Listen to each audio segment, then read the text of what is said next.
Kama unaamka zaidi ya mara 2 usiku kwenda kukojoa, tazama video hii.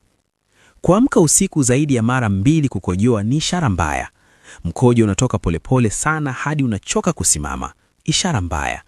Umesimama chooni, unajikamua, unangoja, halafu bado hakuna mkojo unaotoka, ni ishara mbaya. Unahisi kibofu kimejaa lakini ukikojoa hakimaliziki kabisa. Hii ni ishara mbaya zaidi. Sasa sikiliza. Kama haya mambo yanafanana na unayopitia, usiogope. Kuna njia rahisi ya kumaliza hali hii, lakini kwanza nieleze kwa nini yanatokea. Tezi dume yako iko chini kidogo ya kibofu cha mkojo. Unapotimiza miaka 40 huanza kukua. Hilo ni jambo la kawaida, lakini hiki si cha kawaida. Ndani ya tezi dume, mwili wako hutengeneza seli mpya kila siku. Wakati huo huo, seli za zamani zinapaswa kufa ili kupisha mpya. Hii huitwa kubadilishana kwa seli. Tatizo ni hili. Baada ya miaka 40, seli mpya zinaanza kuongezeka haraka kuliko zile za zamani kufa. Tezi dume inaendelea kukua, kidogo kidogo, mwaka hadi mwaka. Ndiyo maana unaamka usiku mara nyingi. Ndiyo maana mkojo unatoka kwa shida. Tezi dume inabonyeza kibofu cha mkojo na njia ya mkojo. Nikwambie ukweli, ukipuuzia hali hii haitajiponya yenyewe, huwa mbaya zaidi.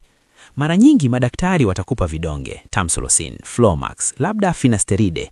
Vidonge hivi husaidia kupunguza dalili, lakini kuna kitu havifanyi. Haviretebishi tatizo la seli linalofanya tezi dume ikue. Matokeo yake, unaishia kumeza vidonge kila siku, miaka mingi, labda maisha yako yote. Hilo halikuniridhisha. Nikaamua kuchunguza kinachothibiti tatizo hili la seli. Kwa nini wanaume wengine tezi zao zinaendelea kukua na wengine zinabaki kawaida? Nilichogundua kilinishangaza. Inahusiana na kitu kinachoitwa apoptosis. Hilo ni neno gumu, lakini maana yake ni uwezo wa mwili kuondoa seli za zamani. Apoptosis ikifanya kazi vizuri, seli za zamani hufa kwa kasi sawa na mpya zinavyotengenezwa. Tezi dume inabaki ukubwa wa kawaida. Lakini isipofanya kazi vizuri, seli mpya hujazana, tezi dume hukua, matatizo yanaanza. Hapo ndipo dawa hii mpya inaingia. Inaitwa Prostate Imara. Ina viambata vya mbegu nyeusi na vitu vingine vya asili vilivyotumika kwa miaka.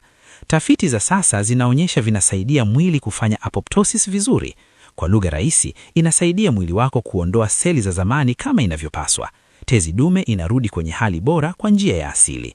Kwa hiyo, kama unapitia ishara hizi, ningependekeza uiangalie. Ni ya asili. Huhitaji cheti cha daktari. Haina madhara ya ajabu kama vidonge vilivyonipa mimi. Unachukua vijiko 2 kwa siku. Nikwambie kitu, nilipitia hili kwa miaka. Niliamka mara 3, mara 4 kila usiku. Mke wangu alichoka. Mimi nilikuwa mchovu muda wote. Baada ya karibu wiki 3 kutumia dawa hii, nilianza kuamka mara 1 tu. Wakati mwingine sikuamka kabisa. Mkojo ulianza kutoka vizuri. Ile hali ya kubanwa ilianza kupotea. Nilihisi kama nimerudi kuwa mimi tena, kama nimerudishiwa miaka 5. Kwa hiyo kama ningekuwa wewe, ningelijipa muda nijaribu na kuona nitakavyojisikia baada ya wiki chache. Hesabu mara ngapi unaenda chooni. Angalia kama usingizi wako unaboreka. Unaweza kujaribu bila hatari. Usipoona mabadiliko, unarudishiwa pesa yako. Hakuna maswali. Una hasara gani? Mbali na safari za saa 9 usiku kwenda chooni, bonyeza Lenmo ujionee inavyofanya kazi.